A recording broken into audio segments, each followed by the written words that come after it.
Welcome to another day of Ether Raids. We're taking on...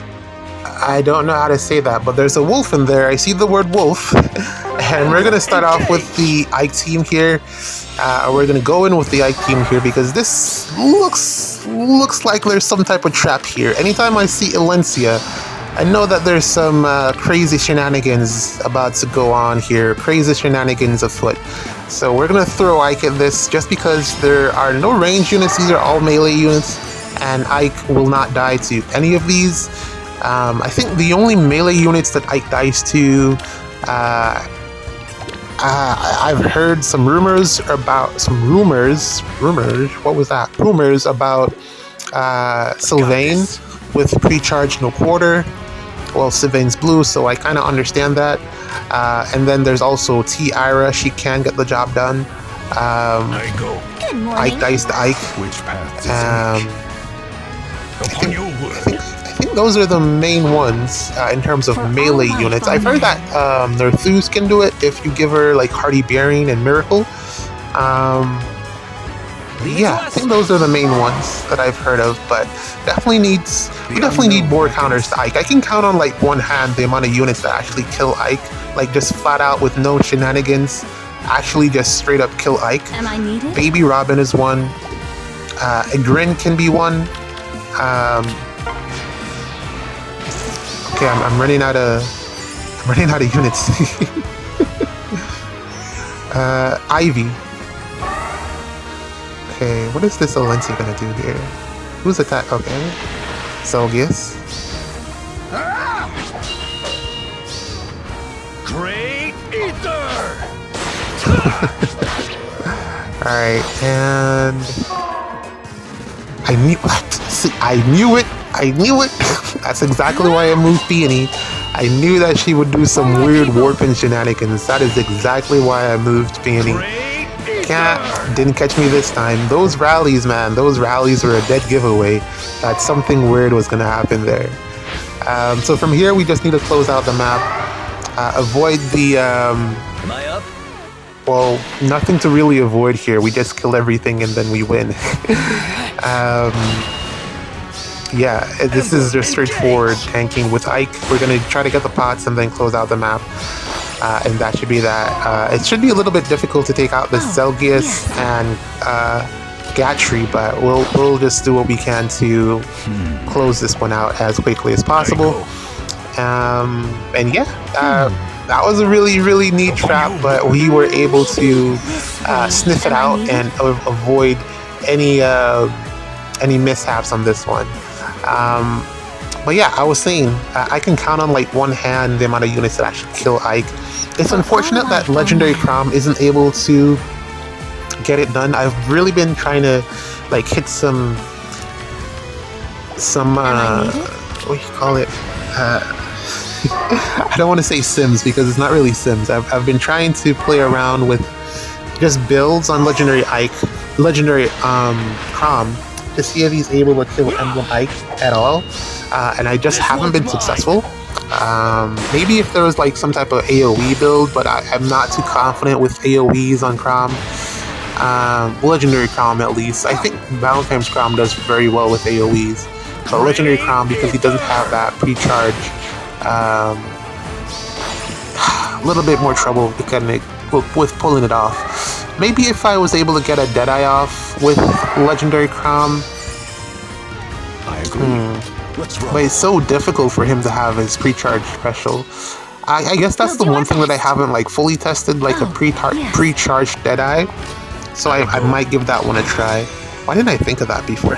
Because a lot of times I don't run Deadeye. I run Ruptured Sky because low cost cooldown.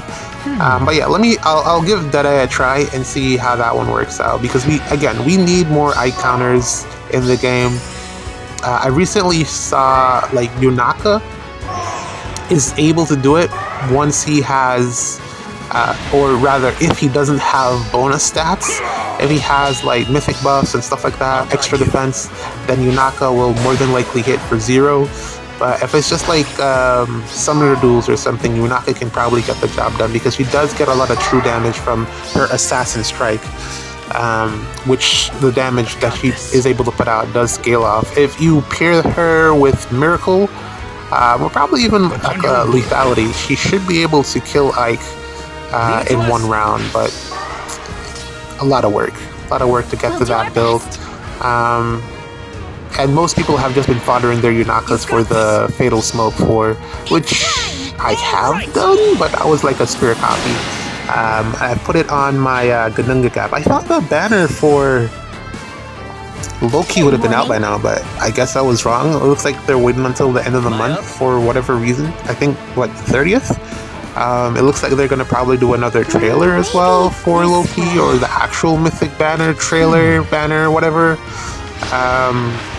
Yeah, I thought that would have been out by now. I don't see the... I hate these reveals when... Or I hate the reveal when the unit is showcased and then there's no hype for the unit. Because it's kind of what it feels like going into this Mythic banner. I have low expectations. I feel like there's no reason to pull because, yeah, Loki doesn't seem like the best. I don't know what I'm going to actually do with her because I don't really need a healer on defense unless it's for odd and even recovery. But we'll see what happens with that. Another match here closed out. GG's. See you on the next one. Alright, welcome to another day of Ather Raids. We're taking on a Japanese player here, and we're going to go with the Ike team yet again. We're going to throw Ike into the mix here. I have been having a lot of sleep time, so this is my first time playing Ather Raids in a day or so. This one should be pretty straightforward for Ike. I think the most threatening unit here is Ivy. She is able to kill, but no pre-charge specials. 2 dancers. No fatal smoke from what I can tell, so Ike should be fine here. My only concern is where do I place him?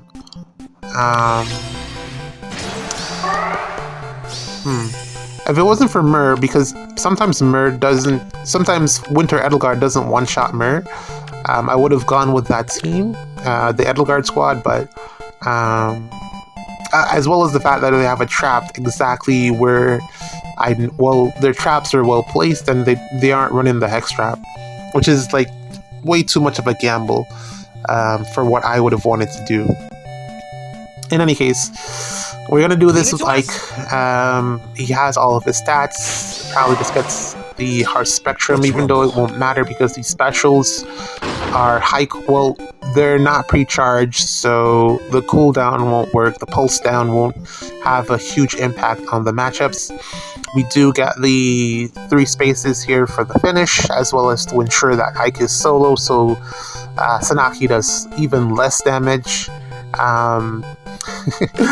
Someone said that Sanaki cloud sources damage, which is a really funny thing to say. Because her damage is based off the number of foes around the foe that she's attacking. But yeah, we got this pretty much set up here. Just gotta move baby Robin out of the way. No one should be able to attack Peony unless Ike fails to kill Ivy and then Triandra dances. We'll see what happens there. So here we go. Oh, okay. Elise goes first. 23 is respectable actually against this Ike, but I don't think there's a healer in the game that can actually heal Ike. If there is, I'm sorry, I was wrong, but I don't think there's a healer in the game, which just goes to show you the power level of healers overall. It's actually pretty bad. Yeah, they really need to do something about that. Like, even if you can max invest a lot of units to get them to be competitive against, you know, Omni tanks, but except healers. Ooh, Triandra attacks. That's nice. This one's mine. I found this as well as a problem with Triandra's Refine. Because she does that chip damage, she typically tends to initiate into Fallen Ike or Emblem Ike. So I took her Refine off and just ran her regular weapon. Yeah, she's getting too many stats, and because, again, the chip damage, she tends to go in and attack and suicide instead of dancing, which is annoying. I wish I could swap out Mythic Triandra for Rearm Triandra. I think Rearm Triandra is just way better as a dancer. But you lose the Mythic buffs that way, so tisk tisk. Sanaki here doing nothing. We have you now. Basically taking out the whole team. I think the only units that are going to be left here should be Embla and Myr. And if I could have taken out the healing tower as well, there would be no... Well, they'd pretty much be down to like half health. I've pulled a couple copies of the Azura just because I wanted Assassin Strike on a couple units. I was able to pass it off to the units that I wanted to pass it off to, but it didn't make too much of a difference. Most of the units were a bit older, so you know there's that. But there isn't any new unit that I would have really wanted to give it to, aside from, let's say, Leave it to us. some type of ranged archer, or it would have to be an archer because I'm not running a 4 cooldown lethality to try to take out Ike. No one really runs lethality well aside from Wind Tribe Claude. Oh, by the way, I playing Rooker Sieges, I realized that they put those 2 new units. There's 2 units mythics in the game, and really, I'm surprised that it took them like an entire year of like updates in the back end just to add Mythic Hell and Mythic Thor to Rooker Sieges. It took them an entire year just to do that. But then again, I'm not a game developer, so I don't even know how hard it is to code something or to recode something that already exists. I mean, like, think of it as rewriting a paper. It's not the most fun thing in the world, so maybe I should probably cut them some slack. But yeah, I was actually happy that there were some changes to the game mode. I thought it would have been just same old Rooker Sieges. They went the route of putting in stronger units, which is what I expected them to do or what I wanted them to do. But unfortunately, you're still just able to turn one it. There needed to be a little bit more to make it a bit harder. I don't know. Maybe we'll see, some of that as we go along with the next round, because there's one more round left, I think. So we'll see what surprises are in store there. But overall, I think it's a positive change. Yeah, hopefully it continues. But GG's. See you in the next match.